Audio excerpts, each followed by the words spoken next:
সিরাতের আলোকে আল্লাহ পাকের জমিনে দিন প্রতিষ্ঠার পথ পদ্ধতি বা রূপরেখা কেমন হতে পারে। প্রথম কথা যে দিন প্রতিষ্ঠাটা কি ইবাদত নাকি দুনিয়াবি কাজ? দিন পালন, আচ্ছা আরও গভীরে যাই। দিন প্রথমে জানা, দিন বোঝা, দিনের উপর আমল করা, দিনের আলোকে পরিবার গড়া, দিনের আলোকে আমার শিক্ষা গড়া, আমার অর্থনীতি গড়া, আমার মুআমালাত গড়া, মুআশারাত গড়া এবং আল্লাহর জমিনে রাজনৈতিক প্রেক্ষাপটে দিনকে কায়েম করা, বড় পরিসরে দিনকে কায়েম করা, এই কাজগুলো কি নেহায়েত শুধু দুনিয়াবি কাজ নাকি এগুলো ইবাদত?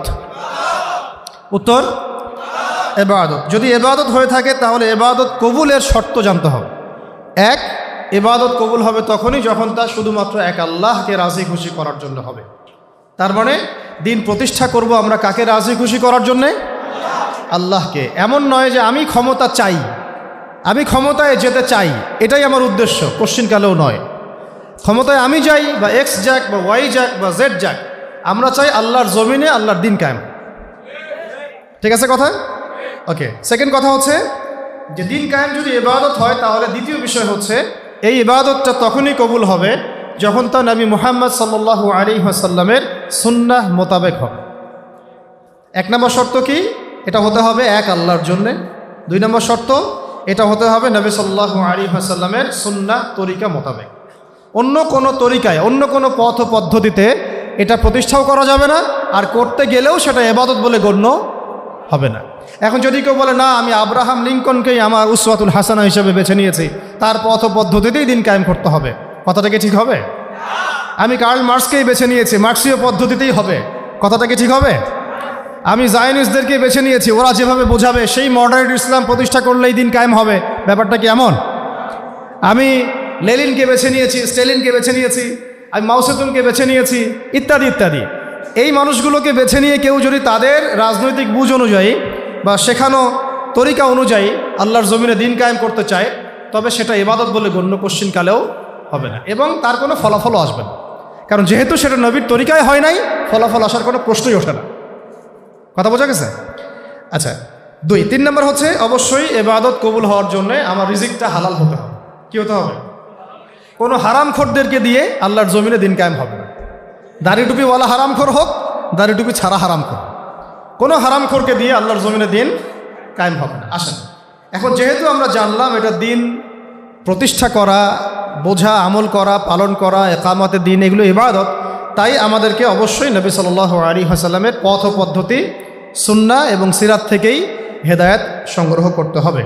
তো এতক্ষণ আমরা পুরা সিরাতের যে গল্পটা একটা গল্প আকারে যে শুনলাম, সেশন বাই সেশন, সর্বপ্রথম কোন বিষয়টা মাথায় নাড়া দিয়েছে আপনাদের? প্রথমটা হচ্ছে যে নবী সাল্লাল্লাহু আলাইহি ওয়াসাল্লাম নবুয়ত প্রাপ্ত হওয়ার আগেও যে সমাজটা ছিল, ওই সমাজটাকে আমরা আইয়ামে জাহিলিয়াত বলতাম, মনে আছে? আর ওই আইয়ামে জাহিলিয়াতের যে বৈশিষ্ট্যগুলো, সেগুলো কিন্তু আমরা আলোচনা করেছি, নতুন করে আলোচনা করতে চাচ্ছি না। তাহলে বুঝতে পারলাম ওই জাহিলিয়াতগুলো এখনও সমাজে বিদ্যমান আছে।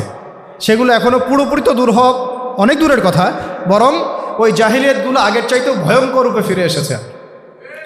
ঠিক আছে? আগে তো জাহিলিয়াত একটা সীমিত পরিসরে ছিল, এখন সেটা একটা বিস্তৃত পরিসরে আমরা দেশে, জেলায়, গ্রামে, গঞ্জে, আঞ্চলিকভাবে, বৈশ্বিকভাবে প্রত্যেকটা জায়গায় সেই জাহিলিয়াতগুলোকে আমরা আবার আগের রূপে ফিরতে দেখেছি এবং দেখছি। তাই জাহিলিয়াতগুলোকে সবার আগে আইডেন্টিফাই করা হচ্ছে আমার দিন কায়েমের প্রথম পদক্ষেপ। এক নম্বর, দিন কায়েম করার প্রথম পদক্ষেপ হচ্ছে আমাকে সিরাতের আলোকে ওই আইয়ামে জাহিলিয়াত এবং বর্তমান দেশ এবং বিশ্বকে মেলাতে হবে। ওই জাহিলিয়াতগুলো এখনও বিরাজমান আছে কি না, এটা আমাকে আগে আইডেন্টিফাই করতে হবে। আমি যদি আইডেন্টিফাই করতে না পারি, ব্যর্থ হই, তাহলে সমাধান খুঁজে পাওয়ার প্রশ্নই ওঠে না। কিন্তু আফসোসের ব্যাপার হচ্ছে আমরা অনেকে এখনও সেটা আইডেন্টিফাই করতে পারি না। আমরা যে এখনও জাহালাতের মধ্যে আছি, এটা আমরা এখনও অনেকে আইডেন্টিফাই করতে পারি না। আপনি যে কোনো অর্থ ব্যবস্থার যারা ধারক বাহক বাংলাদেশের, যে কাউকে ডেকে জিজ্ঞাসা করেন যে আপনারা কি মনে করেন আমাদের ইকোনমি খুব ভালো অবস্থায় আছে, এটা কি ধসে যাওয়ার কোনো সম্ভাবনা আছে, বিশ্বের ইকোনমি কি খুব ভালো অবস্থায় আছে? তারা বলবে হ্যাঁ, বিশ্ব এগিয়ে যাচ্ছে, বিশ্ব এগিয়ে যাচ্ছে। রাজনীতি কি খুব ভালো অবস্থা আছে? হ্যাঁ, খুব ভালো অবস্থা আছে। সংস্কার হচ্ছে, সংবিধান সংস্কার হবে, ইলেকশন হবে, আরও ভালো কিছু হবে। এরকমই চিন্তা চেতনা। শিক্ষা, হ্যাঁ শিক্ষা, কোনো সমস্যা নেই, things are going all right, তাদের ভাবটা এরকম আর। সমাজ, হ্যাঁ সমাজ ঠিক আছে, সংস্কৃতি ঠিক আছে, ওয়ার্ল্ড অ্যাফেয়ার্সও খুব চমৎকার চলছে। তাদের চোখে, তাদের দৃষ্টিতে এই বিশ্ব, দেশ, রাষ্ট্র সব সুন্দর চলছে, কোনো সমস্যা নাই। আর তাদের দৃষ্টিটা হচ্ছে এই বাহ্যিক দৃষ্টি। তারা যদিও কেমব্রিজ, অক্সফোর্ড, হার্ভার্ড থেকে পড়ে এসেছেন, ঢাকা বিশ্ববিদ্যালয়ে ফারাক হয়েছেন, তবুও তারা বাইরের চোখ দিয়ে দেখেন, ভিতরের চোখ তাদের অন্ধ। আর যদি তারা ভিতরের চোখ দিয়ে দেখতে পারতেন তাহলে বুঝতেন যে আসলে কোনো সেক্টরই ঠিক নাই। না আমার ব্যক্তি জীবন ঠিক আছে, আর না শিক্ষা, আর না সংস্কৃতি, আর না অর্থনীতি, আর না ব্যবসা বাণিজ্য, আর না আমার রাষ্ট্র, আর না রাষ্ট্রের সংবিধান আর আইন কানুন, কোনো কিছুই ঠিক নাই। প্রত্যেকটা বিষয়ই আইয়ামে জাহিলিয়াতের সেই বিষ বাষ্পের মধ্যেই ঘোরাফেরা করছে, ঘুরপাক খাচ্ছে। এবং বিশ্বের অবস্থা এর চেয়ে অনেক বেশি করুণ।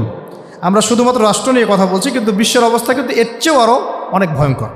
তো প্রথমে আমাদের যে কাজটা করতে হবে, সিরাতের আলোকে দিন প্রতিষ্ঠার পথে এগোতে হলে সবার আগে আমাদেরকে ভাই জাহালাত চিনতে হবে। জাহিলিয়াত কোনটা, জাহিলিয়াত কি কি, কত প্রকার, আইয়ামে জাহিলিয়াতে কোন কোন জাহিলিয়াত ছিল, সেই জাহিলিয়াতগুলো কি এখনকার দেশে এবং বিশ্বে আছে কিনা, এটা যদি আপনি ফাইন্ড আউট করতে পারেন আপনার কাজ অর্ধেক হয়ে গেছে আলহামদুলিল্লাহ।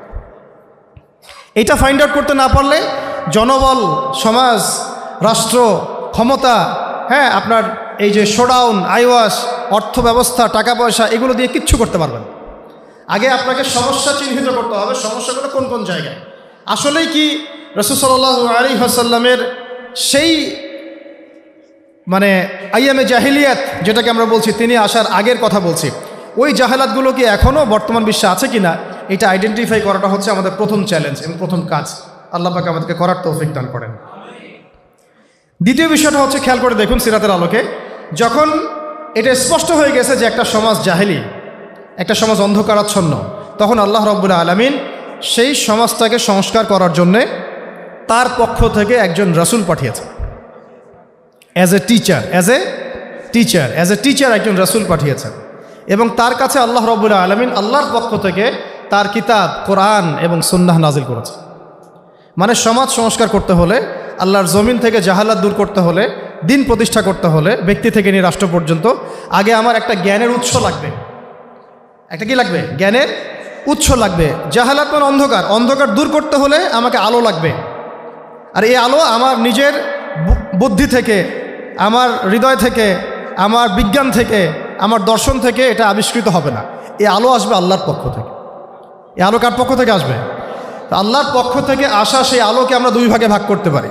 একে তো আমাদের নবী সাল্লাল্লাহু আলাইহি ওয়াসাল্লাম নিজেই সেই আলো, সুবহানাল্লাহ, এবং তার উপরে এসেছে আল্লাহ পাকের পক্ষ থেকে আল কোরআনুল কারীম এবং নবীর সুন্নাহ। এই দুই আলোকবর্তিকা হাতে নিয়ে তিনি এই অন্ধকারাচ্ছন্ন সমাজটাকে সংস্কার করার মিশনে হেঁটেছেন।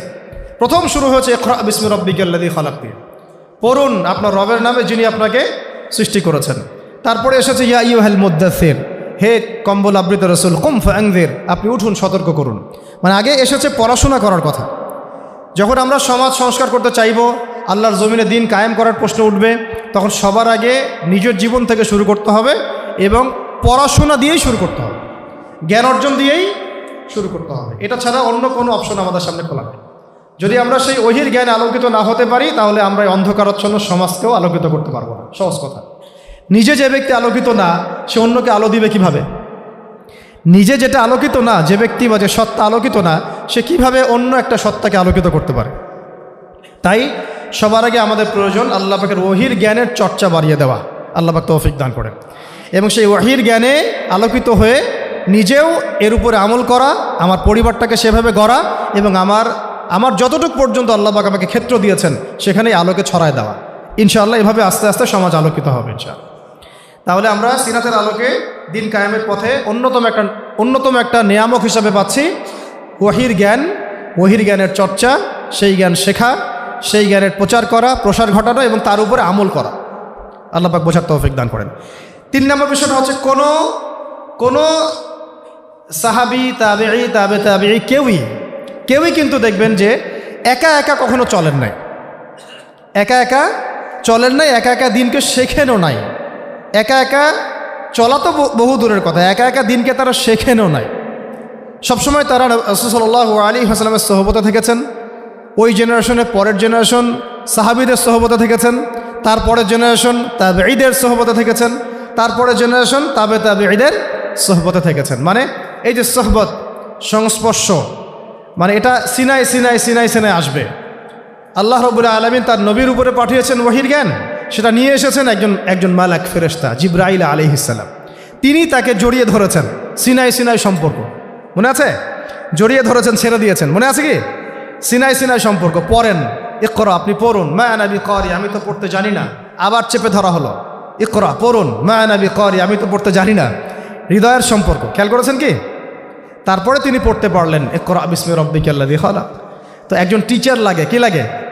টিচার লাগে। আমরা এখন এটাকে বলি একজন ওলামায়ে কেরামদের মধ্যে মুহাক্কিক, বরেণ্য আলেম, মুরব্বী আপনার সাথে আপনার মাথার উপরে থাকতে হবে, নিসবত থাকতে হবে। এভাবেই সিনাই সিনাই সিনাই এই জ্ঞানটাকে শিখতে হয়, আমল করতে হয়, এবং এর উপরে প্রচার প্রসার, দাওয়াত, তাজকিয়া সব কিছু এর সাথে রিলেটেড। আল্লাহ পাক আমাদের সবাইকে যেন এরকম বরেণ্য উস্তাদ দান করেন। না 3 নম্বর এটা বিষয় যে একা একা আমার চলা যাবে না, আমাকে ঐক্যবদ্ধ থাকতে হবে, এবং আমার মাথার উপরে অবশ্যই বরেণ্য আলেমদের একটা ছায়া থাকতে হবে। অন্তত একজন মুরব্বী আলেম মাথার উপরে রাখা অবশ্যই জরুরি। আল্লাহ পাক তৌফিক দান করেন। আমি 4 নম্বর বিষয়টা খেয়াল করে দেখুন, আমি জাস্ট পয়েন্ট আকারে শেষ করতেছি।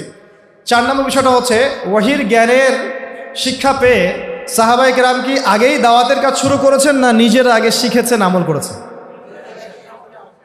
কেউ কি আমল করার আগেই দাওয়াতের কাজ শুরু করেছিলেন কিনা? তাহলে আমরা বুঝতে পারলাম যে দাওয়াতের কাজ করার আগে আমার নিজের উপরে দিনটাকে কায়েম করতে হবে। এখন এটা সত্য যে একসাথে তো আমি আর সবগুলো আমল করতে পারবো না, পারবো না। অন্তত ফরজ ওয়াজিব এগুলো যখন আমার আদায় হয়ে যাবে, তখন আমি দিনের দাওয়াতের ক্ষেত্রে মনোনিবেশ করবো ইনশাআল্লাহ। এবং এমন বিষয়ের দাওয়াত আমি দিব না যে বিষয়ে আমার কোনো জ্ঞান নাই। আর যে বিষয়গুলো ইখতিলাফপূর্ণ, মতবিরোধপূর্ণ, সেই বিষয়গুলোকে আমি দাওয়াতের মূল এজেন্ডা বানাবো না। দাওয়াতের মূল এজেন্ডা ইখতিলাফি বিষয়গুলো হবে না। দাওয়াতের মূল এজেন্ডা হবে মৌলিক বিষয়গুলো, যেমন ইসলাম, ঈমান, সালাত, সওম, যাকাত, হালাল, হারাম, জায়েজ, নাজায়েজ, এইগুলো হবে আমার দাওয়াতের মূল বিষয়। আকীদাগত বিষয় হোক, আমলগত বিষয় হোক, বা ফিকহি বিষয় হোক, আমি আগে মূল বিষয়গুলোর দাওয়াত দিব, তারপরে আমি আসবো গভীরে ইনশাআল্লাহ। আল্লাহ পাক তৌফিক দান করে। ওকে, তো এটা হলো চতুর্থ বিষয়টা। বুঝলাম যে আগে নিজেদেরকে আমলের উপর থাকতে হবে, তারপরে আমরা ইনশাআল্লাহ অন্যকে দাওয়াতের ব্যাপারটাই বেশি জোর দিব। পঞ্চম বিষয় হচ্ছে যে খেয়াল করে দেখুন, প্রথম 3টা বছর, কত বছর? প্রথম 3টা বছর নবী সাল্লাল্লাহু আলাইহি ওয়াসাল্লাম গোপনে গোপনে দিনের দাওয়াত দিয়েছে। আর আমরা কিন্তু এখন গোপন দাওয়াতটাকে অনেকে দাওয়াতই মনে করি না। আমাকে আগে জানাতে হবে, আমাকে আগে দেখাতে হবে, আমাকে আগে ভিডিওতে আসতে হবে, আমাকে জাতিকে মানে লাইভে এসে বলতে হবে। আমরা গোপনীয়তা রক্ষা করাটাকে সুন্নাহ মনে করি না অনেকে। নবী সাল্লাল্লাহু আলাইহি ওয়াসাল্লাম প্রথম 3টা বছর গোপনে গোপনে ইসলামের দাওয়াত দিয়েছেন। তাহলে বুঝতে পারলাম যে গোপনে দাওয়াত দেওয়াটাও কি এক প্রকার একটা সুন্নাহ। এবং এই গোপন দাওয়াতের মধ্য দিয়ে যে মানুষগুলো দাওয়াত কবুল করেন, তারা কিন্তু আবু বকর সিদ্দিক হন, তারা কিন্তু ওমর ইবনুল খাত্তাব হন, হামজা রাদিয়াল্লাহু আনহু হন, তারপর আব্দুল বিন মাসউদ রাদিয়াল্লাহু আনহু হন। ওই সময়ের গোপন দাওয়াতে কারা ইসলাম কবুল করেছেন? এই মানুষগুলো, আবু বকর রাদিয়াল্লাহু আনহু, ওমর ইবনুল খাত্তাব, উসমান বিন আফফান, তালহা বিন উবাইদুল্লাহ, আব্দুর রহমান বিন আউফ, সাঈদ বিন আবি ওয়াক্কাস, আব্দুল্লাহ বিন মাসউদ, বিলাল বিন রাবাহ, এর যত সাহাবী আছে দেখছেন, যারা বদরে, উহুদে, খন্দকে একদম সীসা ঢালা প্রাচীরের মতো নবী সাল্লাল্লাহু আলাইহি ওয়াসাল্লামের পাশে দাঁড়িয়েছিলেন, তারা কিন্তু ইসলাম কবুল করেছেন সেই গোপন দাওয়াতের সময়। তাই আমাদেরকে লৌকিকতা থেকে বের হয়ে আসতে হবে। আল্লাহর জমিনে দিন কায়েম করতে চাইলে কিছু কিছু ক্ষেত্রে অবশ্যই গোপনীয়তার দরকার আছে না নাই? আছে। সব যদি আমরা জানাই দিই, তাহলে তো আমাদের গোপনীয়তা, প্রাইভেসি বলে কিছু থাকে না, আর তখন তো আমরা বিপদে পরিবেশ। তাই গোপন দাওয়াতের ব্যাপারটাতেও মাথায় একটু জোর দেওয়া। আল্লাহ পাক আমাদেরকে তৌফিক দান করেন। 5 নাম্বার হচ্ছে, কয়টা বললাম? 5 না 4?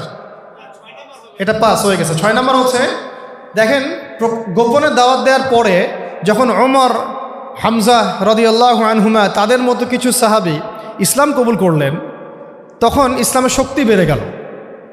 মানে ওমর রাদিয়াল্লাহু আনহু মানে হচ্ছে তিনি একাই 100 জন কাফেরের বিপক্ষে যথেষ্ট। হামজা রাদিয়াল্লাহু আনহু মানে একাই তিনি 100 কাফেরের এগেনস্টে যথেষ্ট। এবং তাদের শুধু শারীরিক শক্তি ছিল এমন না, তাদের অর্থনৈতিক শক্তিও ছিল এবং সামাজিক রাজনৈতিক শক্তিও ছিল। তারা যখন একটা কথা বলতেন, পুরা কওম সেই কথা বিশ্বাস করত, মানত। এই বনু আদি তোমরা এই কাজটা করো, বনু আদি চুপচাপ সেই কাজ করবে, কোনো কথা বলবে না। এই বনু আব্দুল মুত্তালিব তোমরা এই কাজ করো, আমার ভাতিজাকে সাপোর্ট দাও, বনু আব্দুল মুত্তালিব সেইভাবে সাপোর্ট দিবে, নড়াচড়া করবে না। তার মানে বুঝতে পারলাম এইরকম শক্তিশালী কিছু মানুষ যখন আমাদের দাওয়াতের মধ্য দিয়ে আল্লাহর দ্বীনে দীক্ষিত হবে, তখন দাওয়াতটা হবে একদম উন্মুক্ত, প্রকাশ্য, বেগবান। এইরকম মানুষগুলো যখন সিরাতের আদলে নবী সাল্লাল্লাহু আলাইহি ওয়াসাল্লামের দাওয়াতে ইসলামে এসেছেন, তখন থেকে দাওয়াতটা একদম বেগবান হয়েছে, প্রকাশ্য রূপ লাভ করেছে। এখন আমাদের জন্য সুবিধা, এটা আল্লাহ পাকের রহমত যে বাংলার জমিনে প্রকাশ্য দাওয়াত বহু আগে থেকেই শুরু হয়ে গেছে। এটা বহু আগে থেকে, শত শত বছর থেকে আমরা প্রকাশ্য দাওয়াতের অবস্থাতে আছি। আমরা এখানে গোপন দাওয়াতের অবস্থায় নাই। তবে আমরা আমাদের কার্যক্রম কিছু কিছু ক্ষেত্রে কুফার, ফাসেক, জালেম, মোরতাদ, মোনাফেকদের থেকে নিজেদেরকে সেফ করার স্বার্থে, কূটনৈতিক স্বার্থে, দূরদর্শিতার স্বার্থে কিছু বিষয়কে গোপন রাখা উচিত, এটা বুঝিয়েছি আমি। কিন্তু আমাদের দাওয়াত কিন্তু গোপন রাখার সুযোগ নাই। আমরা এখন প্রকাশ্য দাওয়াত দিব ইনশাআল্লাহ। কারণ আলহামদুলিল্লাহ আল্লাহ পাকের রহমতে বহু ওমর, বহু হামজা আমাদের ইসলামে বাংলার জমিনে দীক্ষিত হয়েছে আলহামদুলিল্লাহ। আরও হবে ইনশাআল্লাহ, আরও হবে ইনশাআল্লাহ। কিন্তু সমস্যা অন্য জায়গায়। সমস্যাটা হচ্ছে বাংলাদেশের বেশিরভাগ মানুষ দিনকে আংশিকভাবে গ্রহণ করে। বাংলাদেশের বেশিরভাগ মানুষ দিনটাকে আংশিকভাবে গ্রহণ করে। কেউ ব্যক্তি জীবনে গ্রহণ করে কিন্তু অর্থনীতির মধ্যে গ্রহণ করতে চায় না। কেউ অর্থনীতির মধ্যে গ্রহণ করে, রাজনীতির মধ্যে গ্রহণ করতে চায় না। কেউ দেখা যায় নামাজ রোজা হজ জাকাত সবই করে, আবার সুদও খায়, মদও খায়, ঘুষও খায়, দুর্নীতিও করে, আবার মানুষকে ক্রস ফায়ারও দেয়, গুমও করে, তাই না? বাংলাদেশের মানুষের সমস্যাটা অন্য। এখানে কিন্তু ন্যারেটিভটা অন্য একটা বিষয়। এখানে কিন্তু বিষয়টা এমন না যে একবার লা ইলাহা ইল্লাল্লাহ মুহাম্মাদুর রাসূলুল্লাহ পড়েছে মানে সে একদম আবু বকর হয়ে গেছে। ব্যাপারটা কিন্তু এমন না। এখানে বহু মানুষ লা ইলাহা ইল্লাল্লাহ মুহাম্মাদুর রাসূলুল্লাহ পড়ার পরেও আব্দুল্লাহ বিন উবাইয়ের অনুসারী হয়ে বসে আছে। চোখ বন্ধ করে বলতে পারেন সে প্রকৃত বিশুদ্ধ আকীদার অনুসারী, বিশুদ্ধ মানহাজের অনুসারী। চোখ বন্ধ করে আপনি বলতে পারবেন না, যদিও সে ব্যক্তি লা ইলাহা ইল্লাল্লাহ পড়েছে। বাংলাদেশের সমস্যাটা ডিফারেন্ট, কারণ এখানে দর্শনগত, আদর্শগত কিছু প্রবলেম আছে। তার মধ্যে একটা প্রবলেম হচ্ছে সেকুলারিজম। বহু মুসলমান কালিমা পড়েও সেকুলার হয়ে বসে আছে। অনেকে মুসলিম নাম হয়ে সাতেম হয়ে বসে আছে। অনেকে মুসলিম নামধারী, তারা দেখা যায় সুদখোর হয়ে বসে আছে। অনেকে মুসলিম নামধারী তাগুত হয়ে বসে আছে। কে বসে আছে? তাগুত হয়ে বসে আছে। বহু মুসলিম নামধারী কখন যে মুরতাদ হয়ে গেছে নিজেই জানে না। কখন যে মুরতাদ হয়ে গেছে সে নিজেই জানে না। তো বাংলাদেশের এই ন্যারেটিভের সমস্যাটা কিন্তু অন্যরকম। এখানে আপনি কালিমা পড়া কোনো মুসলমানকে চোখ বন্ধ করে বলতে পারতেছেন না যে হ্যাঁ একেবারে পাক্কা মুসলমান। তাই এখানে আমাদের দাওয়াতটাকে আবার অন্যভাবে পেশ করতে হবে, যে এখানে লা ইলাহা ইল্লাল্লাহ মুহাম্মাদুর রাসূলুল্লাহ এর পরিপূর্ণ এবং বিশুদ্ধ দাওয়াতটাকে আরও বেশি বেগবান করতে হবে। এরপরে সমাজ আলাদা হয়ে যাবে কাফেরদের শিবিরে, মোনাফেকদের শিবিরে, মুসলিমদের শিবিরে। তখন আপনি যে তাওহীদপন্থী খাঁটি মানুষদেরকে পাবেন, এরাই ইনশাআল্লাহ সেই ব্যক্তি যাদের দ্বারা আল্লাহ পাক আল্লাহর জমিনে দিন কায়েম করাবেন ইনশাআল্লাহ। বুঝতে পারছি কথা কি? এখানে কিন্তু একটু ডিফারেন্ট একটা ইস্যু আছে। এটা অনেকে আমরা বুঝি না। আমরা মনে করি যে ওই ভাই তো নামাজ পড়ে, সমস্যা কোথায়? ওই ভাই তো দেখি আমার সাথে মিছিল করলো, সমস্যা কোথায়? সমস্যা অন্য জায়গায়। সমস্যা হচ্ছে আকীদাগত সমস্যা, মানহাজগত সমস্যা এবং দিন কায়েমের পদ্ধতি নিয়ে সমস্যা। সমস্যা হচ্ছে ইসলামকে পূর্ণাঙ্গ হিসেবে সে গ্রহণ করছে নাকি আংশিক হিসেবে গ্রহণ করে, এটা নিয়ে সমস্যা। সমস্যা হচ্ছে সে কি মুসলিম হয়েও সেকুলার, মুসলিম হয়েও ডেমোক্রেটিক, মুসলিম হয়ে কি কমিউনিস্ট, মুসলিম হয়ে কি ন্যাশনালিস্ট, এইগুলো নিয়ে সমস্যা। তা আমাদেরকে একদম পাক্কা মুসলমান হইতে হবে। মানে আমাদের সামনে আছে আল কোরআন, আমাদের সামনে আছে নবীর সুন্নাহ, আমাদের সামনে আছে রাসূলুল্লাহ সাল্লাল্লাহু আলাইহি ওয়াসাল্লামের সিরাত এবং সাহাবীদের উসওয়া এবং মানহাজ। এর বাইরে আমরা কিছু নিচ্ছি না ইনশাআল্লাহ। এর সাথে যা মিলবে তা নিব, যা মিলবে না তা নিব না, খালাস। এর সাথে যা মিলবে তা নিব, যা মিলবে না নিব তো নাই, ছুঁড়ে ডাস্টবিনে ফেলে দিব। এই হলো একটা সমস্যা। তো আমাদেরকে এভাবে দাওয়াতটাকে বেগবান করতে হবে। প্রকৃত ইসলামের পূর্ণাঙ্গ দাওয়াত, দুটো শব্দ শুনে যান, প্রকৃত ইসলামের পূর্ণাঙ্গ দাওয়াত, এইটাকে বেগবান করতে হবে। আল্লাহ পাক তৌফিক দান করেন। এবং ইনশাআল্লাহ এই দাওয়াত যখন বেগবান হবে, তখন বহু হামজা এবং ওমর ইসলামে দীক্ষিত তো হবেই, পাশাপাশি সাহাবীদের মতো আমাদের উপর নির্যাতন নিপীড়নও আসবে। কথা বুঝতে পারছেন? এটাও সিরাত থেকে শিখলাম যে সাহাবায়ে কেরাম যখন প্রকাশ্যে দাওয়াত দেওয়া শুরু করেছেন, তখন তো ইসলাম নিয়ে এত মতভেদ নাই, আছে? তখন তো ইসলাম নিয়ে, ইসলাম বলতে কেউ মুরজি আকিদা বুঝতেছে না, খারেজি আকিদা বুঝতেছে না, শিয়াইজম বুঝতেছে না। ওখানে তো মোতাজিলা ফেরকা নাই, ওখানে তো কাদিয়ানির ফিতনা নাই, ওখানে তো ঈসাই মুসলিমের ফিতনা নাই, ওখানে তো গণতন্ত্র নাই, ওখানে তো ডেমোক্রেসি, আপনার সেকুলারিজম নাই, কমিউনিজম নাই, জাতীয়তাবাদ নাই, আছে এগুলা? মক্কায় কি এগুলো ছিল? মক্কায় আবু জেহেলদের আইয়ামে জাহিলিয়াত ছিল, আবু জেহেলদের জাহালাত ছিল, কিন্তু এই যুগের আবু জেহেলদের জাহালাত মক্কায় ছিল না। বুঝতে পারিনি কথাটা? মক্কায় অরিজিনাল আবু জেহেলদের জাহালাত ছিল, কিন্তু বর্তমান সময়কার আধুনিক আবু জেহেলদের জাহালাত মক্কায় ছিল না। এই জন্য এগুলো আমাদেরকে ফেস করতে হচ্ছে। এগুলো কাদেরকে ফেস করতে হচ্ছে? আমাদেরকে ফেস করতে হচ্ছে। এটাই হচ্ছে আমাদের পরীক্ষা। সবাইকে আল্লাহ পাক পরীক্ষা নেবেন, যার যার সময় সেভাবে পরীক্ষা নেবেন। আল্লাহ পাক আমাদেরকে যেন পরীক্ষায় পাশ করার তৌফিক দান করেন। এই দাওয়াতটা যখন বেগবান হয়েছে, তখন কিন্তু ওই যে উতবা, সাইবা, আবু জেহেল, আবু লাহাব একদম সাহাবীদের উপর নির্মম নির্যাতন শুরু করেছে। প্রথমেই কি সাহাবীরা অস্ত্র হাতে নিয়েছিলেন? উত্তর হচ্ছে না। প্রথমে সাহাবায়ে কেরাম মুখ দিয়ে প্রতিবাদ করেছেন, কখনো কখনো কথা দিয়ে প্রতিবাদ করেছেন, কখনো কখনো মানে গোত্রীয় সাপোর্ট দিয়ে প্রতিবাদ করেছেন, কখনো কখনো আপনার ধৈর্য ধরেছেন, মার খেয়েছেন, গালি খেয়েছেন, কখনো বা প্রয়োজনে হিজরতও করেছেন। কি করেছেন? প্রয়োজনে হিজরতও করেছেন। আবিসিনিয়াতে হিজরত হয়েছে, কখনো মদিনায় হিজরত হয়েছে, এমনকি আমাদের নবীজি নিজেও তায়েফে গিয়েছেন হিজরতের উদ্দেশ্যে। আবার তায়েফবাসী যখন সাহায্য করে নাই, নবী সাল্লাল্লাহু আলাইহি ওয়াসাল্লাম পরের বছর এসে কোথায় গিয়েছেন? মদিনায় হিজরত করেছেন। কেন মদিনায় হিজরত করেছেন? কারণ মদিনায় আল্লাহ রাব্বুল আলামিন তরুণ কিছু সাহাবীকে তৈরি করে দিয়েছিলেন, আলহামদুলিল্লাহ, আনসার এবং মুহাজিরদের মধ্য থেকে। তখন যখন মদিনায় হিজরতের পরিবেশ সৃষ্টি হয়েছে, তখনই সাহাবীদেরকে নিয়ে নবী সাল্লাল্লাহু আলাইহি ওয়াসাল্লাম মদিনায় হিজরত করেছেন। তো দিনের ইকামতের ক্ষেত্রে যদি হিজরতের প্রশ্ন আসে, সেইটাও আমাদের মাথায় রাখতে হবে, সেটা মাথায় রাখতে হবে। যদি দেখা যায় বাংলার জমিনে কাজ করতে করতে করতে করতে কিচ্ছুই করতে পারতেছেন না আপনারা, ঘুরে ফিরে সেই রাম আর সেই বাম, সেই প্রগতিশীল, সেই সুশীল, সেই এক বোতলের মদ আরেক বোতলে, আরেক বোতলের মদ আরেক বোতলে, সেই ঘুরে ফিরে তাগুত, সেই কাফের, সেই মোরতাদ, তখন কি করবেন? তখন আপনি কি করবেন? তো তখন দেখলেন যে আচ্ছা, এর চাইতে না হয় ওই জায়গাটা অনেক বেশি সেফ অ্যান্ড সাউন্ড এবং সিকিউর, যেখানে আমি পূর্ণাঙ্গ স্বাধীনভাবে দিন পালন করতে পারবো, তো ওইটা বেটার চয়েস। ওইটা হবে কি একটা বেটার চয়েস। কিন্তু আমরা যেটা বলি যে আমরা ততক্ষণ পর্যন্ত লড়বো যতক্ষণ পর্যন্ত না এই জমিনে দিন কায়েম করছি। কারণ অন্য জায়গায় যে ভাইরা আছেন, সেই ভাইরা তাদের মতো করে কাজ করে যাচ্ছেন। তাদের কিন্তু আমাদেরকে প্রয়োজন নাই, তাদের কিন্তু আমাদেরকে প্রয়োজন আসলে নাই। তারা কিন্তু তাদের জায়গায় ঠিকই কাজ করছেন। আমাদের নিজেদেরই প্রয়োজন নিজেদেরকে। আমরাই এখন ঐক্যবদ্ধ হতে পারি নাই, এক প্ল্যাটফর্মে আসতে পারি নাই, সত্য মিথ্যা স্পষ্টই করতে পারি নাই। আমরা এখন পর্যন্ত হক বাতিলের সাথে এই লড়াইয়ে আমরা এখনও সামনের কাতারে আসতেই পারি নাই। নিজের অবস্থান স্পষ্ট করতে পারি নাই, নিজের আকীদা স্পষ্ট করতে পারি নাই, আমাদের মানহাজ স্পষ্ট করতে পারি নাই, দিন কায়েমের রূপরেখা স্পষ্ট করতে পারি নাই।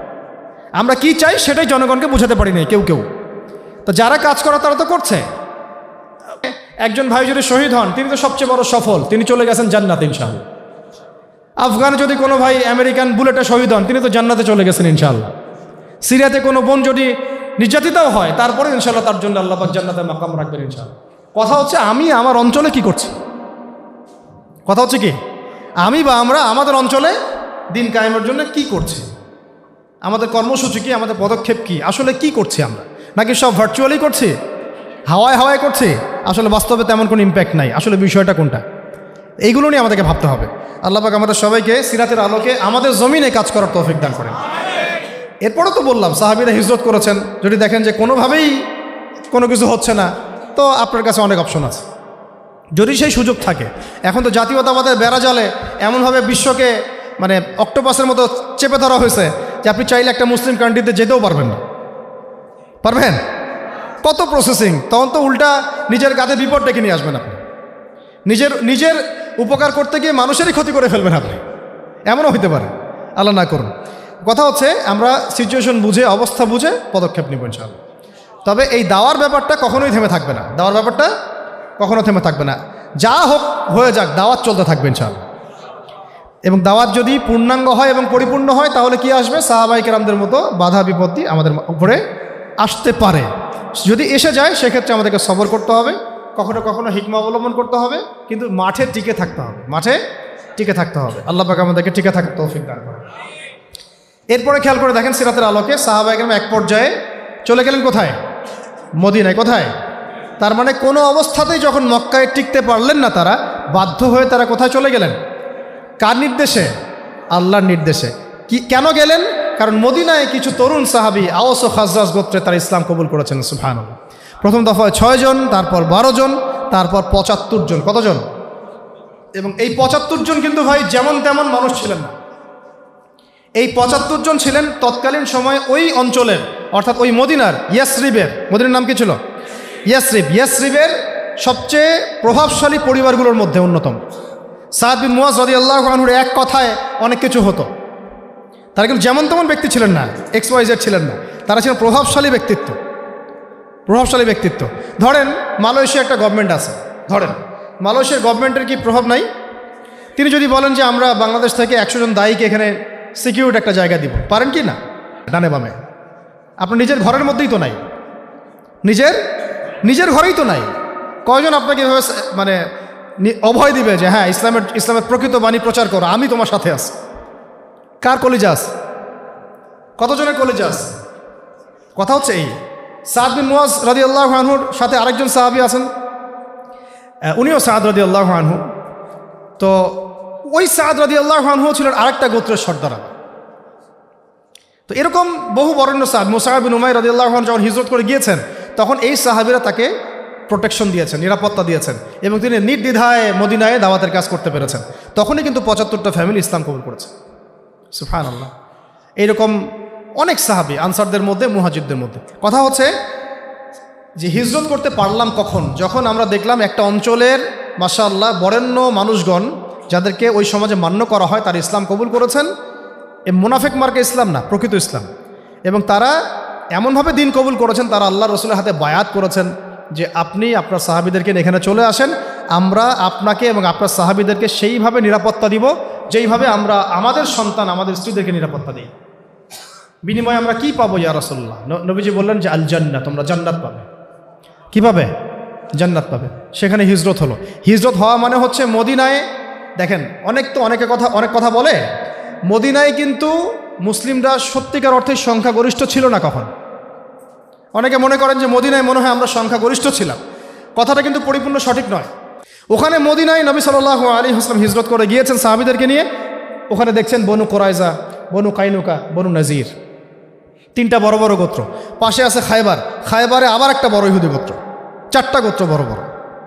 আবার মদিনায় আছে আব্দুল্লাহ বিন উবাইয়ের অনুসারীরা, মুনাফিক, মুখে ইসলাম কবুল করেছে, মন থেকে করে নাই। ওদের শত্রুতা নবী সাল্লাল্লাহু আলাইহি ওয়াসাল্লামের সাথে, কারণ আব্দুল্লাহ বিন উবাইকে ওই আওস ও খাজরাজ তারা মিলে মদিনার প্রধান বানাতে চেয়েছিল। নবী সাল্লাল্লাহু আলাইহি ওয়াসাল্লাম যখন সেখানে হিজরত করে গিয়েছেন, তখন তিনি হয়ে গেছেন অল ইন অল, একচ্ছত্ব অধিকারী। এই কারণে তার হিংসা, এই জ্বালান থেকে সে মুখে ইসলাম কবুল করলেও মন থেকে কখনো ইসলাম কবুল করে নাই। সে একা ছিল না, তার অনুসারী ছিল। ঠিক আমাদের সমাজের মুনাফিকরা কি একার অনুসারী আছে? তাহলে দেখেন মদিনার অবস্থা দেখেন, ওখানে ইহুদিরাও ছিল, মুনাফিকরাও ছিল, আবার কিছু পৌত্তলিকও ছিল। এরকম একটা অবস্থায় শুধু 2টা কম, আওস এবং খাজরাজ, তারা ইসলাম কবুল করেছিলেন। ব্যাস, আমাদের আর কিচ্ছু দরকার হয় নাই।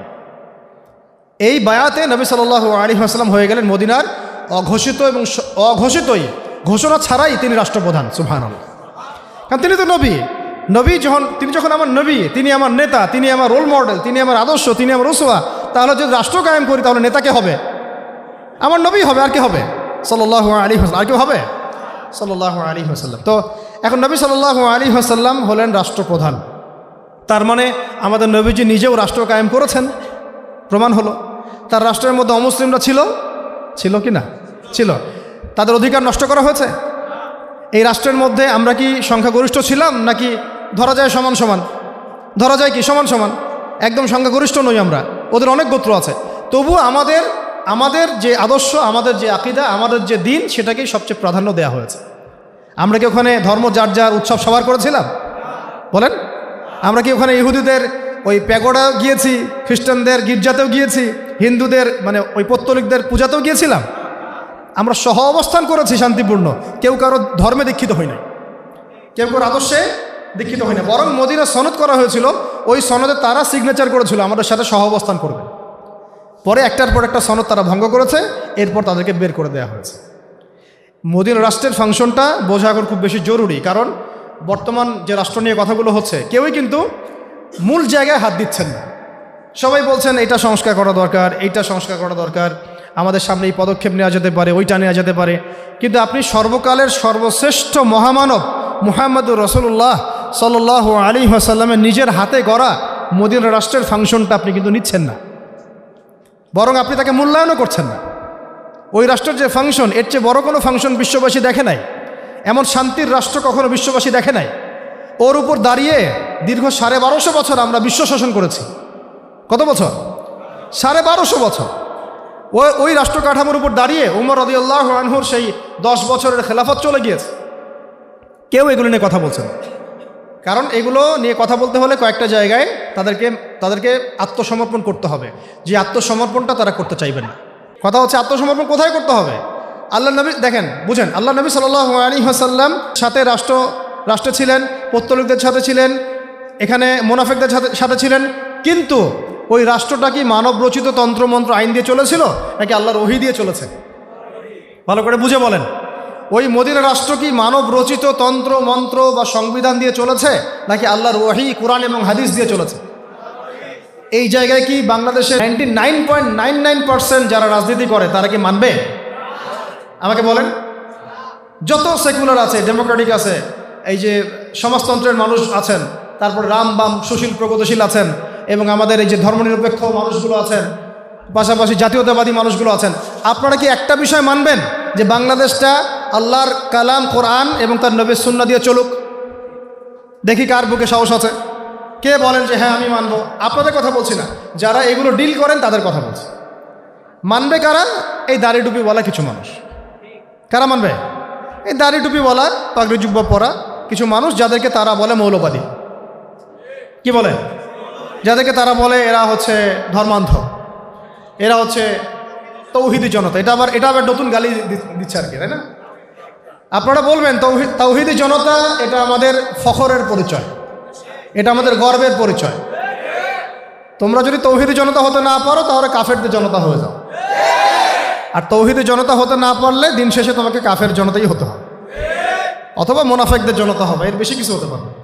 এই কথা হচ্ছে একটা সহজ সরল কথা বলে এত কিছু, দেশের শিক্ষা, দেশের অর্থনীতি, দেশের রাজনীতি, দেশের আপনার সংস্কৃতি ইত্যাদি ইত্যাদি, দেশের সংবিধান, সংস্কার, নির্বাচন, একটা বিষয় কি আপনারা মানবেন? কেউ যারা এগুলো করছে তারা কি একটা বিষয় মানবে যে আসেন বাংলাদেশে যেহেতু 90% মুসলিমের দেশ, এই দেশটাকে আমরা আল্লাহর কোরআন দিয়ে শাসন করি, নবীর হাদিস দিয়ে শাসন করি, ইসলামের বিধানগুলো দিয়ে শাসন করি, তারা কি মানবে? প্রশ্ন হচ্ছে কেন মানবে না? উত্তর হচ্ছে, এটা তো একটা উত্তর আছেই, তাদের উপরে যারা থাকে তারা মাইন্ড করবে, তাদের আবার তাকত থাকবে না, ক্ষমতা থাকবে না, তারা এসে সেখানে এটাকে মৌলবাদী রাষ্ট্র বলতে পারে ইত্যাদি, তাই না? তো কথা হচ্ছে তারা নিজেরা কেন মানবে না? তারা তো মুসলিম। ব্যক্তি জীবনে তারা যেহেতু নিজেরাই ধর্ম পালন করে না, তাই রাষ্ট্র পর্যায়ে ধর্ম পালনের প্রশ্নই ওঠে না। এটা মূল কথা আর কি। তারা কিন্তু ব্যক্তি জীবনে ধর্ম পরিপূর্ণরূপে পালন করেন না, তাই রাষ্ট্র ব্যবস্থায় ধর্ম প্রতিষ্ঠা তো কোনো প্রশ্নই ওঠে না। আমাদের প্রতিবেশী দেশ যদি ওই আবার বলতে পারে আমরা অখণ্ড ভারতের সেই ইয়াতে ফিরে যেতে চাই, তাহলে আমরা কেন বলতে পারবো না যে আমরাও বাংলার জমিনে এক টুকরা মদিনা রাষ্ট্র চাই? আমরা তো বেশি কিছু বলি নাই, আমরা বলছি আমরাও বাংলার জমিনে একটা ছোট্ট কি চাই, মদিনা রাষ্ট্র চাই। ঠিক মদিনা রাষ্ট্র যেভাবে চলেছে আমাদের রাষ্ট্রটা সেভাবে চলুক। কোনো সমস্যা? আমাদের সমস্যা নেই। সমস্যা কাদের? সমস্ত রামদের সমস্যা, বামদের সমস্যা, সেকুলারদের সমস্যা, তথাকথিত গণতান্ত্রিকদের সমস্যা, জাতীয়তাবাদীদের সমস্যা, ক্ষমতা লোভীদের সমস্যা, সমস্ত ফাসেক, জালেম, কাফের, মোরতাদ, মুনাফিকদের সমস্যা। আমাদের কোনো সমস্যা নেই। আমাদের সমস্যা আছে? যদি চোরের হাত কাটা হয় আমরা খুশি হব, কিন্তু চোরের হাত কাটা হলে ওরা কষ্ট পাবে, কারণ কোন দিন যে তার হাতটা আবার কাটা যায়। রিবা বন্ধ হয়ে গেলে আমরা খুশি হব, সে রিবা বন্ধ হয়ে গেলে আমরা কি হব? খুশি হব। সে বন্ধ হয়ে গেলে কষ্ট পাবে। রিবা বন্ধ হয়ে গেলে ওর তো অনেক কিছু ধসে যাবে। টিকে আছে রিবার উপরে। ইকোনমিক্সের আলোচনা শুনেছেন? কিছুটা তো বুঝতে পারছেন নাকি? যদি মাদকদ্রব্য সেবন করলে বেত্রাঘাত করার আইন আসে, আমাদের তো কোনো সমস্যা নেই, কারণ আমরা মাদক চিনিও না, জানিও না। আর যারা মদ খেয়ে রিমান্ডে আসে হুজুরকে মারতে, ওদের তো সমস্যা। রিমান্ডে হুজুরকে মারার আগে মদ খেয়ে আসে। মদ খাইলে আপনি বুঝতে পারবেন না যে আপনি আসলে কি করতেছেন, কাজটা ভালো না খারাপ, সেন্স থাকবে না আপনার। তখন মাদকদ্রব্য খেয়ে রিমান্ডে মানুষকে নির্যাতন করে ভিডিও গেম খেলতে চলে যেতে পারবেন। এইগুলো হয়েছে আয়নাঘরের ঘটনা। আমি নিজের কথা বলতেছি না, এগুলো বহু ঘটনা বাংলাদেশের মানুষ সাক্ষী আছে। আর যে যে যে সত্যগুলো উপস্থাপিত হয়েছে এগুলো সত্যের 10%ও না, 90% এখনও কিছুই আমরা জানি না। এটা কবে জানবো আমরা জানি না, আদৌ জানবো কিনা তাও জানি না। বুঝতে পারছি কথা? শুধুমাত্র ইসলামী খেলাফা হুকুমাত ইমারা বা ইসলামী মদিনা রাষ্ট্রের মতো কোনো কাঠামো আসলে তখন সমস্ত রহস্যগুলো উন্মোচিত হবে ইনশাআল্লাহ। এখনও যা দেখছি আমরা এগুলো সব কিছু না, এর পিছনে আরও অনেক গল্প আছে, গল্পের আড়ালে বহু গল্প আছে, এগুলো আমরা জানছি না, বুঝতে পারছি না। আল্লাহ পাক প্রত্যেক জালেমের যেন উপযুক্ত বিচার করে না, আমরা এতটুকু তো বলতে পারি। আরশের রব তো আমাদের কথা শুনছেন, তাই না? আল্লাহ পাক প্রত্যেক জালেমের যেন উপযুক্ত বিচার করেন, দৃষ্টান্তমূলক শাস্তি দান করেন, এমন বিচার আল্লাহর পক্ষ থেকে নাজিল করেন যেন সে দুনিয়াতেও কখনো সুখ না পায়, পরকালেও না পায়। আমরা তাদের জন্য কখনো দোয়া করতে পারবো না। আল্লাহ পাক আমাদের দোয়াগুলো কবুল করুন। এরপরে আসেন যে এই যে মদিনা রাষ্ট্রের কাঠামো, লম্বা হয়ে যাচ্ছে নাকি? শেষ করতেছে। এই কাঠামোটা কি আমাদের এখানে ইমপ্লিমেন্ট করা যায় না? আসলে যাবে কি? আচ্ছা, এখন আপনাদেরকে আমি বুঝাই, রাষ্ট্র গঠন করতে কয়টা উপাদান লাগে? 4টা। ভূখণ্ড লাগে, আমাদের ভূখণ্ড আছে। জনসংখ্যা লাগে, আমাদের জনসংখ্যা আছে। আমাদের সার্বভৌমত্ব লাগে, আছে কি? আছে, কিন্তু বৈশ্বিক প্রেক্ষাপটে হয়তো নাই। মানে আমরা আঞ্চলিকভাবে স্বাধীন, বৈশ্বিকভাবে হয়তো স্বাধীন না। আর 4 নম্বর কি প্রয়োজন হয়? সংবিধান, তাই তো? একটা বিধান যেটা দিয়ে রাষ্ট্র চলবে। এখন এই বিধানটাতে গিয়ে সমস্যা হচ্ছে, এখানে আমরা কোরআন এবং সুন্নাহকে আমাদের সংবিধান হিসেবে রাখতে পারি নাই। এখানে রেখেছি আমরা সেই 72, সেই কি 72, ওখানে 4টা মূলনীতি আছে, 4 দেবতা। কয় দেবতা? 4 দেবতার পূজা হয়। 1 হলো গণতন্ত্র, 2 হলো ধর্মনিরপেক্ষতাবাদ, 3 হলো কমিউনিজম, আর 4 হচ্ছে জাতীয়তাবাদ। এর বাইরে কোনো কিছু নাই। তারা মনে করে এর বাইরে দুনিয়াতে আর কিছু নাই। তারা মনে করে রাজনীতি করতে হবে, দেশ চালাতে হবে, এই তো বাইরে এই 4টাই তো, আজ বাইরের কি আছে? ভাবখানে এরকম আর কি। আবার এই 4টাতে হাত দেওয়া যাবে না, হাত দেওয়া যাবে না, কিন্তু এটা পবিত্র। এটাতে হাতও দেওয়া যাবে না, কথাও বলা যাবে না। এটা ধরার আগে মনে হয় উজু করতে হবে। ভাবখানা এরকম আর কি। এটা কি আল্লাহ পাঠিয়েছেন? তার রাসূল পাঠিয়েছেন? এটা কি কোনো সাহাবী লিখেছেন? কোনো ইমাম লিখেছেন? লিখেছে কারা? যারা লিখেছে তারা কি খুব মুত্তাকি মানুষ, পরহেজগার মানুষ? তারা কি দিনদার মানুষ? তাহলে এখানে হাত দেওয়া যাবে না কেন? কেন সংস্কার করা যাবে না? কেন কথা বলা যাবে না? কেন এখানে ইসলাম বিরোধী বিষয়গুলোকে বের করে ফেলা যাবে না? কেন এখানে ইসলামের পক্ষের বিষয়গুলোকে ঢুকানো যাবে না? কেন যাবে না? এটা প্রশ্ন না, একটা কমন প্রশ্ন। আচ্ছা, এটা তো আল্লাহ পাঠান নাই ভাই, এটা তো রাসূল নিয়ে আসেন নাই, এটা তো মানুষের মস্তিষ্ক প্রসূত। মানুষ তো এটাও বলতেছে সমকামিতা ভালো জিনিস, মানুষ বলতেছে মদ খাওয়া যায়, মানুষ বলতেছে যে ছেলে ছেলে জেনা করা যায়, মেয়ে মেয়ে জেনা করা যায়, মানুষ বলতেছে রিলেশনশিপও করা যায়, প্রেমের জন্য বিয়ে করবো না, খালি সেক্স করার জন্য বিয়ে করবে। তো মানুষ তো অনেক কিছুই বলে। তো মানুষের সব কথাই কি অকাট্য হয়? মানুষের কথাগুলো কি সত্য মিথ্যার অভ্রান্ত উৎস? মানুষের কথা কি সত্য মিথ্যা, ন্যায় অন্যায়ের অভ্রান্ত অকাট্য মানদণ্ড? তাহলে সত্য মিথ্যা, ন্যায় অন্যায়ের মানদণ্ড কোনটা? আল্লাহ পাকের ওয়াহি, আল্লাহর ওয়াহি, আল্লাহর পক্ষ থেকে প্রাপ্ত ওয়াহি প্রত্যাদেশ, যেটা আমাদের সামনে মৌজুদ কোরআন এবং সুন্নাহর হালতে, কোরআন এবং সুন্নাহ সুরতে। তাহলে আমরা কেন কোরআন এবং সুন্নাহর সাথে সাংঘর্ষিক বিষয়গুলোকে এখান থেকে বের করে ফেলবো না? এটা আমার প্রশ্ন। আর কেন আমরা এটাকে কোরআন এবং সুন্নাহর চেয়েও বেশি পবিত্র মনে করা শুরু করছি? হাত দেওয়া যাবে না, কথা বলা যাবে না, এটা করা যাবে না, সেটা করা যাবে না। আল্লাহ পাক আমাদেরকে বোঝার তৌফিক দান করেন। মূল কথায় আসি, যতদিন পর্যন্ত ব্যক্তি জীবন থেকে শুরু করে রাষ্ট্র জীবন পর্যন্ত কোরআন এবং সুন্নাহ ভিত্তিক আইন বিধান এবং শাসনগুলোকে কার্যকর করা যাচ্ছে না, ততদিন পর্যন্ত মুসলিম জাতির আর্থসামাজিক কোনো উন্নয়ন কখনো সম্ভব না। আল্লাহ পাক আমাদের সবাইকে কথাগুলো বোঝার তৌফিক দান করেন। তো সিরাতের আলোকে আমরা শিখলাম, রাষ্ট্র যদি গঠন করতেই হয় কেমন করতে হবে? মদিনার মতো। কেমন? তো মদিনা রাষ্ট্রে আমরা কি খুব কোণঠাসা অবস্থায় ছিলাম, নাকি বুক ফুলায় বাঁচছি? মদিনা রাষ্ট্রে কোনো মুসলমান ভয় ছিল? কোনো বোনের উপর জুলুম হয়েছে? চুরি হয়েছে? হইলেও 1-2টা, হাত কেটে ফেলা হয়েছে। জেনা হয়েছে কি? 1-2টা, শাস্তি দেওয়া হয়েছে। ওই সময় কি মুসলিমরা অমুসলিমদের হাতে মার খাইছে? না, আমরা প্রত্যেকটা যুদ্ধে জয়লাভ করছি। ওই সময় কি আমাদের সম্মান মর্যাদা কমেছিল না বেড়েছিল? ওই সময় কি অর্থ ব্যবস্থা আমাদের ধসে গিয়েছিল না উন্নতি হয়েছিল? কোন সেক্টরটা নিয়ে কথা বলবেন? মদিনা রাষ্ট্রের প্রতিটা সেক্টর মুসলমানদের পক্ষে ছিল। আর আজকে এই সেক্টরগুলো মিলান, কোন সেক্টরে আমরা এগিয়ে আছি? শিক্ষা এগিয়ে আছে কি? সমাজ কল্যাণ এগিয়ে আছে? আমরা কি বিজ্ঞান প্রযুক্তিতে এগিয়ে আছি? আমরা কি অর্থ ব্যবস্থা এগিয়ে আছি? আমরা কি ক্ষমতার দিক থেকে বিশ্বের অন্য রাষ্ট্রকে ডমিনেট করতে পারছি?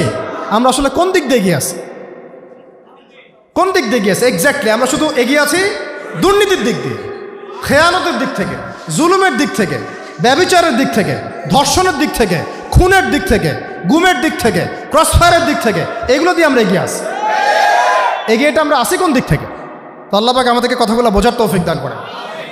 এরপরে আমরা আর কোনো প্রকার এই নতুন বোতলে পুরাতন মদ খাইতে চাই না। আমরা চাই আল্লাহ পাকের জমিনে আল্লাহর দিন যেন পরিপূর্ণ বাস্তবায়িত হয়। এটার জন্য আপনাদের অনেক ভূমিকা আছে। ভূমিকাগুলো হচ্ছে, দেখেন, এই রাষ্ট্রটা আসমান থেকে নাজিল হয় নাই, ওই সাহাবীরা গড়েছেন। নবী সাল্লাল্লাহু আলাইহি ওয়াসাল্লামের সাথে থেকে সাহাবায়ে কেরাম কি করেছেন? গড়েছেন।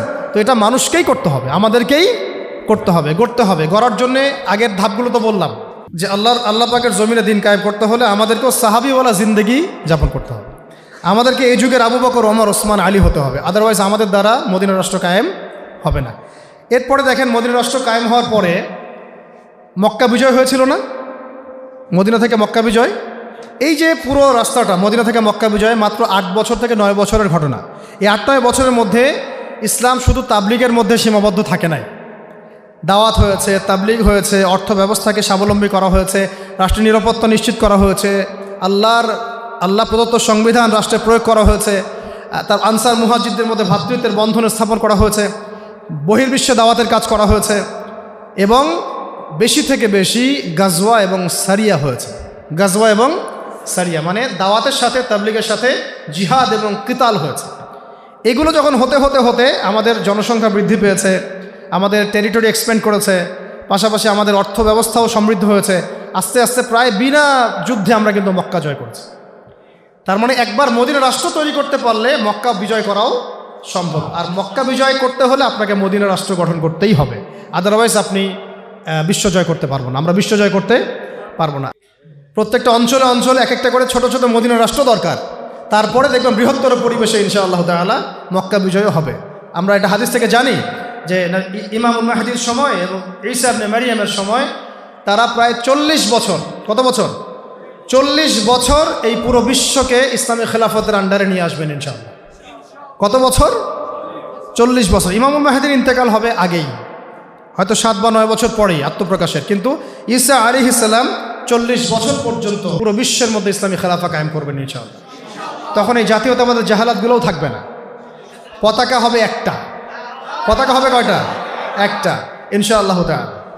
এবং দেখবেন, আপনাদের কি মনে হয় তিনি আসার পরে আব্বুদের কাছে যাবেন, গিয়ে বলবেন যে আমাদেরকে লোন দেন, হ্যাঁ, আমাদেরকে জাতিসংঘের সদস্য পদ দেন, অ্যাপ্লাই করবেন? দৃশ্যটা কেমন মনে হয়? ঈসা আলাইহিস সালাম বসে আছেন জাতিসংঘে, ব্যাপারটা কেমন লাগে? আসলে এগুলো কখনো হবে না ইনশাআল্লাহ। হবে না তো হবেই না, বরং ওই সময় এই ধরনের কোনো তাগুতি সিস্টেমের অস্তিত্বই থাকবে না ইনশাআল্লাহ। আচ্ছা, একটা সময় কি এরা ছিল? আজকে থেকে 150-200 বছর আগে তারা কি ছিল? ওই সময় যেমন তারা ছিল না, ভবিষ্যতেও তারা থাকবে না। মাঝখানের এই সময়টুকুতে তারা শুধু পুরো বিশ্ববাসীকে শাসনের আন্ডারে নিয়ে আসার জন্যে এই তন্ত্রমন্ত্রগুলো লঞ্চ করেছে। আর কিচ্ছু না, আর কিচ্ছু না, শুধুমাত্র এই 200, 300, 400 বছরের বিষয়গুলো। আল্লাহু আ'লাম বিস-সাওয়াব, সঠিক আল্লাহ পাক জানেন, কিন্তু সময়সীমা এতটুকুই ইনশাআল্লাহ আযজা ওয়া জাল্লা। দেখবেন সামনে দেখবেন পুরো দিন বদলাই গেছে ইনশাআল্লাহ। এদের না থাকবে কোনো অস্তিত্ব, না থাকবে কোনো ক্ষমতা, আর না থাকবে কোনো দৌরত্ব, না থাকবে কোনো দাপট ইনশাআল্লাহ আযজা ওয়া জাল্লা। তো আমরা বুঝতে পারলাম যে এইভাবে সিরাতের আলোকে যদি আমরা দিন কায়েম করতে চাই, তাহলে আমাদেরকেও সাহাবিওয়ালা সেই জিন্দেগি করতে হবে। প্রথমে বলেছিলাম ভাই কি, জাহালাত চিনতে হবে, তারপরে দিনের ইলম অর্জন করতে হবে, অবশ্যই আমল বাড়াতে হবে, হালাল খাইতে হবে, মুরব্বী ওলামা ইকরামদের সোহবতে থাকতে হবে, এবং তাজকিয়া অর্জন করতে হবে, আত্মশুদ্ধি অর্জন করতে হবে। এরপর দাওয়াতের কাজ করতে হবে। দাওয়াতের ক্ষেত্রে আমাদেরকে গোপন দাওয়াতও থাকবে, প্রকাশ্য দাওয়াতও থাকবে। এ দাওয়াত দিতে গিয়ে আংশিক দাওয়াত দিব না, পূর্ণাঙ্গ ইসলামের দাওয়াত দিব ইনশাআল্লাহ। আর এই পূর্ণাঙ্গ ইসলামের প্রকৃত দাওয়াত দিতে গেলে সমাজের মধ্যে হক আর বাতিলের কনফ্লিক্ট সৃষ্টি হবে।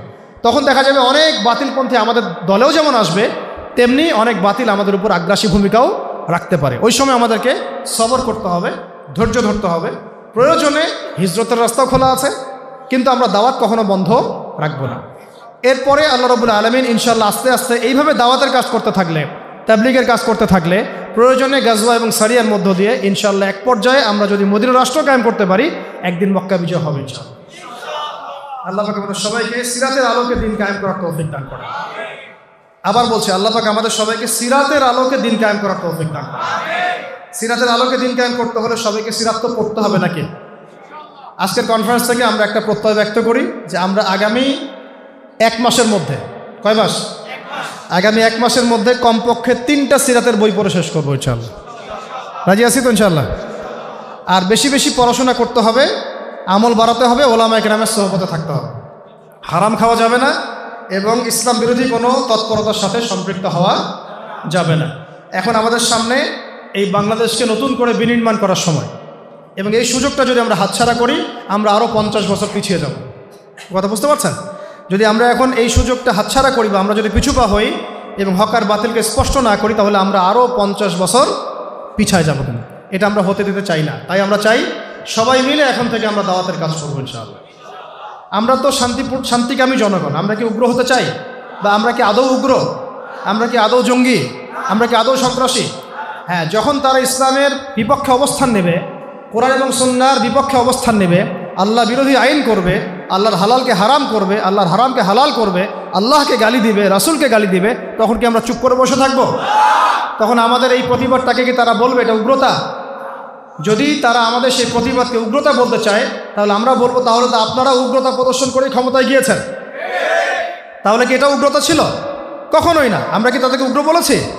আমরা কি আমাদের মাজলুম ভাইদেরকে কখনো উগ্র বলেছি? তারা জুলুমের শিকার হয়েছিলেন, প্রতিবাদ করেছেন, আলহামদুলিল্লাহ। আমরা তাদের জন্য দোয়া করি, তাদের শহীদদের জন্য দোয়া করি, এবং তাদের যারা আহত তাদের জন্য আমরা শেফার দোয়া করি। তাদেরকে আল্লাহ পাক আরও বড় করেন, আমরা সেই দোয়া করি। কারণ তারা মাজলুম ছিলেন, তারা জালেমের প্রতিবাদ করেছেন।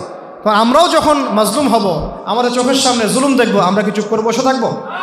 তখন যদি আপনারা আমাদেরকে জালেম বলতে আসেন, তাহলে কিন্তু আমরা আপনাদেরকে চিনব না। শোনেন, অভ্যুত্থান হয়েছে, এখনো বিপ্লব হয় না। একটা অভ্যুত্থান হয়তো হয়েছে, এখনো পরিপূর্ণ ইসলামী বিপ্লব কিন্তু হয় নাই। পরিপূর্ণ ইসলামী বিপ্লব তখনই হবে যখন ইনশাআল্লাহ তাআলা আমরা আমাদের অঞ্চল থেকে শিরকের শেকড়টা উপরে ফেলে তাওহীদ প্রতিষ্ঠা করবো ইনশাআল্লাহ। কুফরের শেকড় উপরে ফেলে আমরা ইমানের বীজ বপন করবো ইনশাআল্লাহ। যখন আমরা আমাদের অঞ্চল থেকে ইনশাআল্লাহ আযজা ওয়া জাল যত হারাম, যত দুর্নীতি, যত জুলুম, এগুলো শেকড় উপরে ফেলে ইনসাফ, আমানত এবং আদালতের শেকড় স্থাপন করবো ইনশাআল্লাহ। তখন দেখবেন একটা পবিত্র বৃক্ষ আল্লাহ পাকের পক্ষ থেকে দৃশ্যমান হচ্ছে, এবং ওই বৃক্ষে যে ফলগুলো ধরবে এগুলো ইনশাআল্লাহ কিয়ামত পর্যন্ত স্থায়ী হবে ইনশাআল্লাহ। আল্লাহ পাক আমাদের সবাইকে সিরাতের আলোকে দিন কায়েম করার তৌফিক দান করেন, আমিন। সবার আগে নিজেকে ঠিক করতে হবে। কি করতে হবে? সবার আগে নিজেকে ঠিক করতে হবে। আল্লাহ পাক আমাদের সবাইকে ব্যক্তি জীবন থেকে নিয়ে আমাদের রাষ্ট্র ব্যবস্থা পর্যন্ত কোরআন, সুন্নাহ এবং সিরাতের আলোকে ঢেলে সাজানোর তৌফিক দান করেন, আমিন। আকুলু কওলি হাযা আস্তাগফিরুল্লাহ লি ওয়া লাকুম ওয়া লিসাইরিল মুসলিমিন। বারাকাল্লাহু লানা ওয়া লাকুম বিল আয়াতিল হাকীম। ইন্নাহু তাআলা জাওয়াদুন কারীম ওয়া রাউফ।